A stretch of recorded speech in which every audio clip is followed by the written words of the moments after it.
오늘 말씀의 시작이 그러므로입니다. 그러므로는 어제 말씀에 이어서 그렇기 때문에 라고 이제 시작이 되는 말씀입니다. 그러면 어제의 말씀은 어땠는지 잠깐 살펴보겠습니다. 출애굽한 이스라엘 백성이 1세대들이 하나님의 노하심을 받고 광야에서 엎드려져 죽었습니다.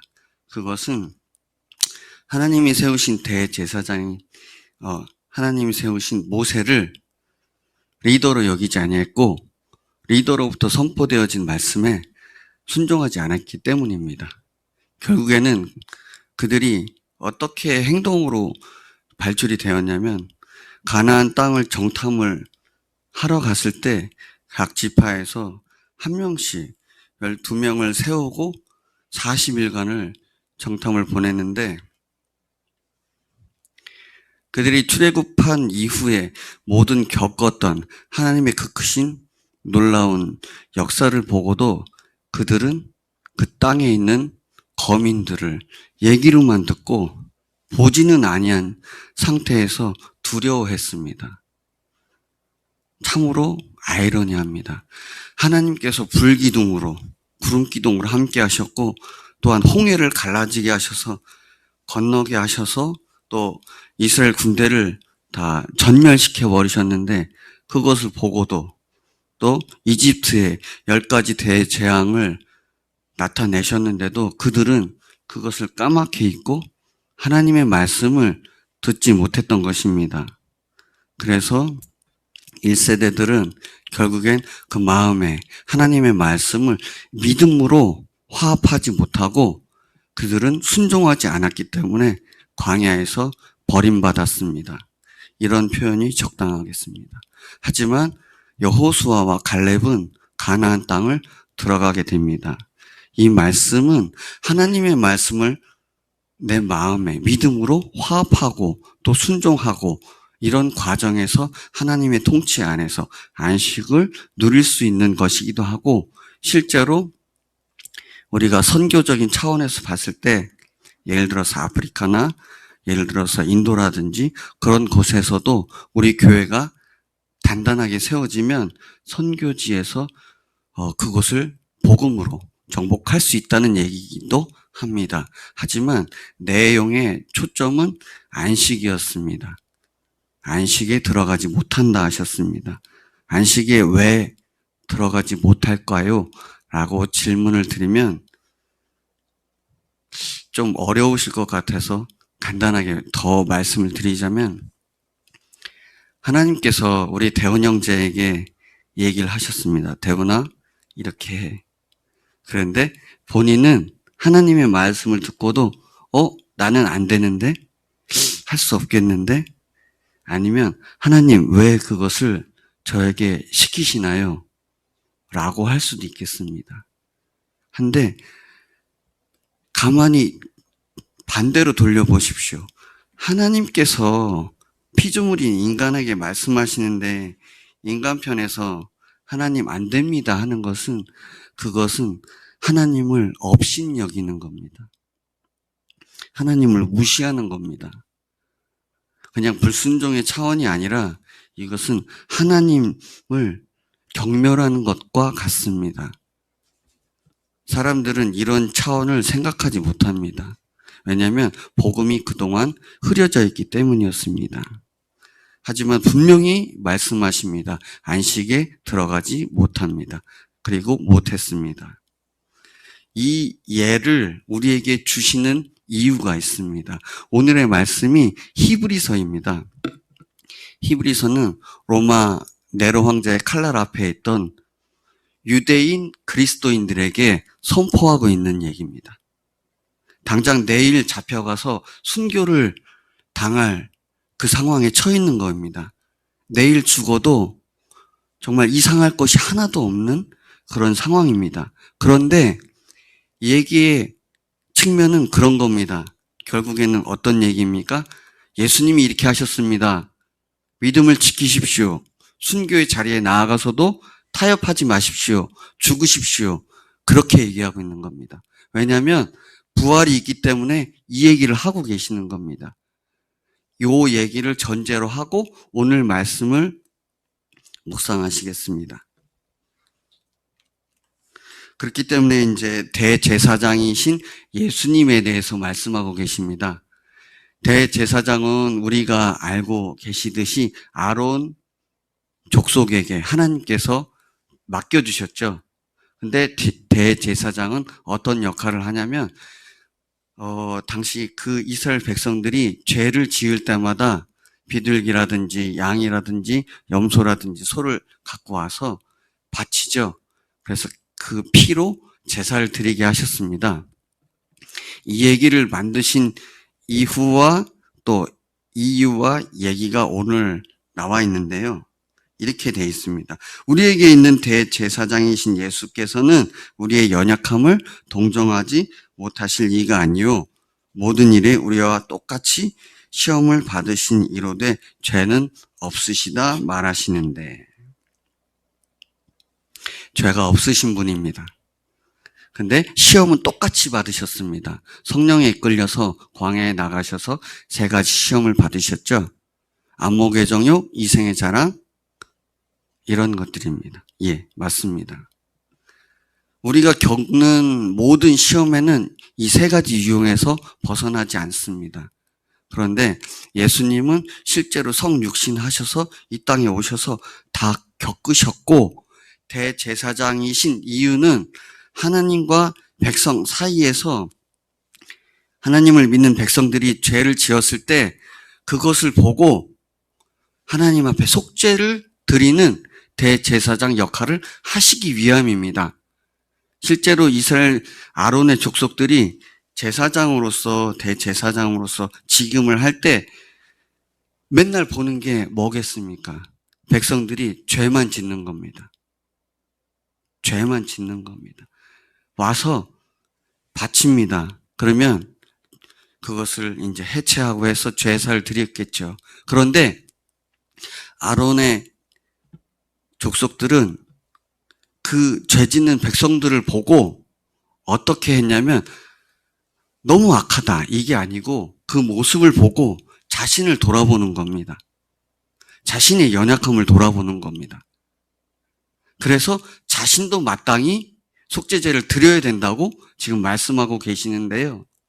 예수님께서는 죄가 없으시기 때문에 하나님이시기 때문에 하나님께서 말씀하셨기 때문에 하나님의 말씀에 순종해서 대제사장 역할을 담당하셨다 이 얘기를 하고 있는 겁니다.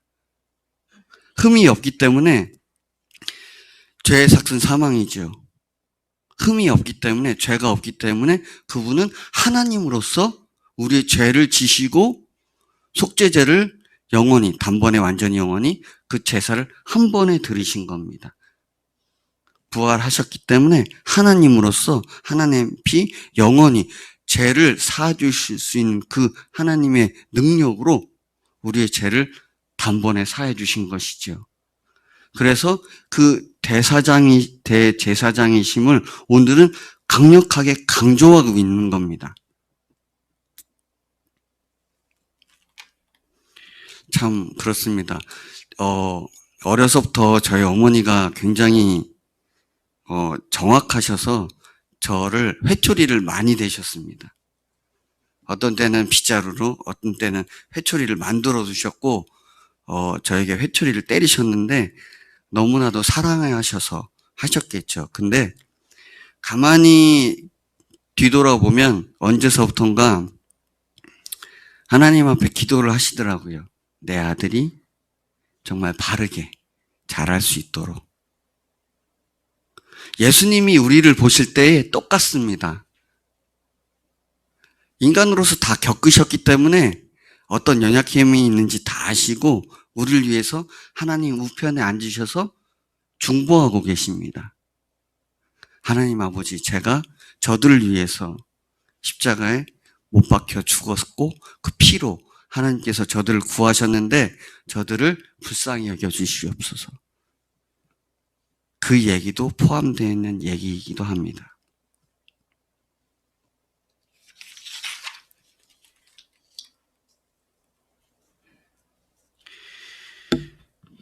하나님과 동등됨을 취하지 않으시고 우리를 사랑하셔서 구원하기 위해서 이 땅에 오신 그분이 대제사장이심을 스스로 얘기하지 않으셨습니다. 예수님이 스스로 얘기하지 않으셨습니다. 하나님이 성령께서 침례를 해주실 때도 말씀으로 하셨죠. 너는 내 아들이야. 내가 사랑하는 자다 하셨고, 오늘 보시면 기역, 니은 아니면 각주가 달려있는 그 말씀이 시편 말씀입니다. 시편 말씀에 너는 내 아들이라. 또 멜기세덱의 그 제사장이라고 말씀으로 또 하나님께서 증명해 주고 계십니다. 그렇습니다. 하나님께서 예수님을 보내셔서 친히 예수님을 우리의 대제사장이라고 증명해 주고 계십니다. 사람들이 아니면 자신이 하는 게 아니고 하나님으로부터 그 권위에 의해서 예수님이 대제사장이시고 대제사장인 그분이 우리를 위해서 십자가에서 죽으시고 부활하셨다고 선포하고 계십니다. 굉장히 중요한 내용입니다.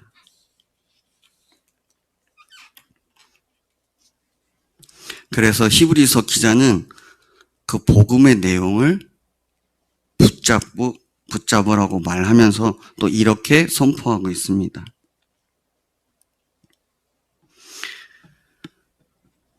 예수님께서 우리의 대제사장이라고 말씀하고 계시고 예수님께서 우리의 죄를 위해 하나님의 대제사장으로서 고난을 당하시고 죽기까지 순종하신 그 하나님의 아들이시라고 말씀하고 계십니다. 히브리서 5장 7절, 8절이 그 말씀입니다. 그리고 9절이 오늘의 핵심이 되는 말씀이기도 합니다. 온전하게 되셨은즉 자기에게 순종하는 모든 자에게 영원한 구원의 근원이 되시고, 예수님을 믿어서 구원을 받은 자들이 어떻게 따라가냐면 예수님과 똑같은 길을 따라갑니다. 어떤 상황이 오더라도 목숨을 다해서 하나님 아버지의 말씀을 순종함으로 우리가 안식에 들어가는 것 같이 예수님을 대제사장으로 모시고 우리가 다음에 올 이들에게 하나님 예수님의 구원을 소개하고 우리도 또한 제사장이지 않습니까? 그 역할을 감당하는 것이지요.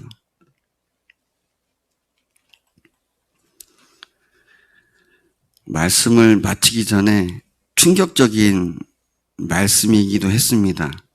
5장 2절인데요. 다시 한번 보시겠습니다. 그가 무식하고 미혹된 자를 능히 용납할 수 있는 것은 자기도 연약에 휩싸여 있음이라. 죄를 왜 짓냐면 무식하기 때문이라고 말하고 있습니다. 또 미혹되었다고 말씀하고 계십니다. 하지만 우리의 이 연약함을 예수님은 동정하시는 분이라고 말씀하고 계십니다. 친히 자기가 모든 시험을 겪으셨고 고난을 겪으셨기 때문에 능력으로 하나님이 그 모든 것을 아시는 겁니다. 그렇기 때문에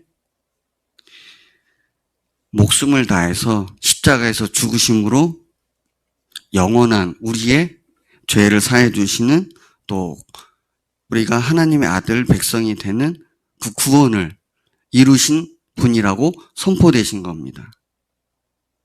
그러니 어디 우리를 위해, 우리가 죄인인데 이런 것을 해주실 분이 있으시겠습니까? 다만 우리가 이것을 받았기 때문에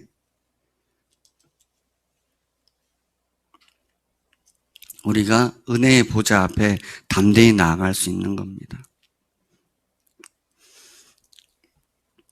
오늘 이 말씀을 다시 한번 묵상하면서 하나님의 그 크신 사랑이 어떠하셨는지, 예수님께서 우리를 어떻게 보셨고 또 하나님 아버지의 말씀에 어떻게 순종하셨는지, 그 큰 구원을 우리가 어떻게 받았는지 다시 한번 생각해 보시고 어떻게 우리가 성령의 말씀을 순종할지 다시 한번 결단하시는 생각 시간이 되시길 소망합니다. 기도하시겠습니다. 우리의 영원하신 대제사장이신 예수님을 오늘 말씀해 주셨습니다. 대제사장은 그 백성의 죄를 속죄하는 제사를 드리는 임무를 수행하는데 예수님께서는 육체로 계실 때 모든 시험을 당하셨으나 죄는 없으신 분으로 무식하고 또 미혹되어 죄를 저지르는 우리를 위해 죽으시고 부활하셨습니다. 이는 하나님 아버지께 목숨을 다한 순종을 하셨고 또한 이는 모든 인류를 죄에서 구하기 위한 것이었습니다. 하나님께서는 아들의 목숨을 우리에게 주심으로 그 핏값으로 우리의 죄를 용서해 주셨으니 우리가 죄에 대해서는 반드시 피를 흘리기까지 싸워야 할 줄 믿습니다. 또한 하나님 아버지의 사랑하심과 독생자이신 우리의 예수님을 더욱 사랑하고 목숨 바쳐 순종하심을 배우고 또 오늘 성령 하나님께서 인도해 주시는 대로 순종하며 나아가야 할 줄 믿습니다. 우리를 구원하셔서 우리 주님의 기쁨 교회로 부르셨고 우리에게 주신 세 가지 소명을 반드시 이루어 주실 줄 믿습니다. 감사드리며 예수님의 이름으로 기도드렸습니다. 아멘.